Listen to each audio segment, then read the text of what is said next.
வீட்டில் எந்த ஸ்நாக்ஸும் இல்லைன்னா என் பொண்ணை அடக்கவே முடியாது. ராவடி பண்ணி சாவடிப்பா. சரி பார்த்தேன், பழுத்த பழம் தான் இருந்துச்சு. அப்படியே கையோட ஃப்ரிட்ஜை ஓப்பன் பண்ணி பார்த்தா ரவை இருந்துச்சு. வா, அம்மாவுக்கு தெரிஞ்ச எதையாவது செஞ்சு தரேன். என் பிள்ளைங்க பொறுத்த வரைக்கும் என்ன செஞ்சு கொடுத்தாலும் அது நல்லா இருக்கோ நல்லா இல்லையோ அதை குறை சொல்லாமல் சாப்பிடுவாங்க. அதுதான் இவங்க 2 பேர்கிட்ட இருக்கிற. அதனால நானுமே ஃபோனை பார்த்து எனக்கு செய்ய தெரியுதோ தெரியலையோ அதை ஏதாவது ஒன்று செஞ்சு கொடுத்துரு. பழுத்த வாழைப்பழத்தை மிக்சியில் போட்டு அரைச்சிட்டேன். அதுக்கப்புறமா ரவை இன்னொரு சைடில் வறுத்துட்டு இருந்தேன். அந்த பழுத்த வாழைப்பழத்தை நெய்யில் போட்டு நல்லா வதக்கணும். நம்ம கிட்ட நெய் இல்லாத காரணத்தால் கொஞ்சோண்டு எண்ணெய் ஊற்றினேன்.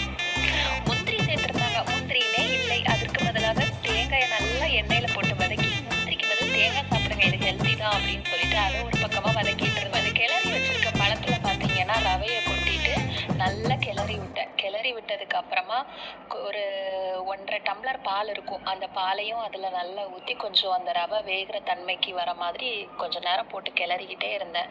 அதுக்கப்புறமா நாட்டு சர்க்கரை ஆட் பண்ணதும் நல்லா கலர்ஃபுல்லாக ரெடி ஆயிடுச்சு.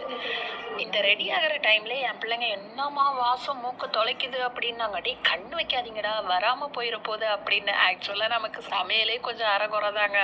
ஆனால் எனக்குமே ஆச்சரியமாக தான் இருந்துச்சு. என்னடா இன்னைக்கு நம்ம வீடு இவ்வளோ வாசனையாக இருக்குது. எப்பயுமே பக்கத்து வீட்டு சமையல் தானே நம்ம வீட்டுக்கு அடிக்கும், நம்ம வீட்டில் இந்த மாதிரி வாசம் அடிக்காது.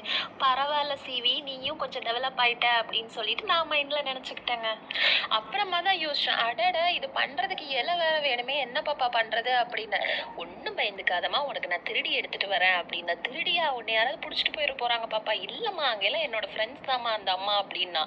ஓகே, கத்தியோடு எடுத்துகிட்டு போயிட்டேன். மேடம் இலையோடு வந்து சேர்ந்துட்டாங்க. சொல்கிறத செய்யாமல் விடவே மாட்டா. அதுதான் இந்த மேடம் கிட்ட இருக்கிற ஹைலைட்.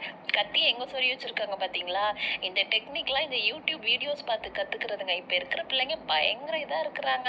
மேடம் எடுத்துகிட்டு வந்த இலையை நல்லா வாஷ் பண்ணிவிட்டு குட்டி குட்டி பீசஸாக கட் பண்ணிவிட்டு இந்த மாவு நல்லா ஆறணுங்க. ஆறுனதுக்கப்புறமா குட்டி குட்டி உருண்டையாக பிடிச்சி இந்த இலையில வச்சு தட்டிட்டு மடித்து வச்சு இட்லி பாத்திரத்தில் தண்ணி ஊற்றி சூடானதுக்கப்புறம் தட்டில் ஒன்று ஒன்றா எடுத்து வச்சிட்டோம் அப்படின்னா ஒரு 10 மினிட்ஸ் தாண்டினதும் இலை அப்போ ரெடி ஆகிடுங்க. இதுதாங்க நான் செஞ்ச ஸ்நாக்ஸு. எங்கள் அம்மா எங்களுக்கு இப்படியெல்லாம் செஞ்சு தந்ததே கிடையாது. எங்கள் அம்மாவுக்கு தெரிஞ்சதெல்லாம் இட்லி, தோசை, இடியாப்பம், ஆப்பம் மட்டும்தாங்க.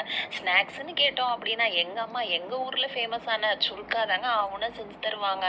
அதுவுமே சாப்பிட்றதுக்கு கல் மாதிரி இருக்குங்க. எப்படி டேஸ்ட் நல்லா இருக்கான்னு 10 வாட்டி கேட்பாங்க. நல்லா இருக்குமா நல்லா இருக்குமான்னு சொல்லி நீங்கள் சின்ன பிள்ளையா இருக்கும்போது உங்கள் அம்மா என்ன ஸ்நாக்ஸ் உங்களுக்கு செஞ்சு கொடுத்து அசத்துவாங்க அப்படிங்கிறத மறக்காமல் கமெண்டில் சொல்லுங்கள்.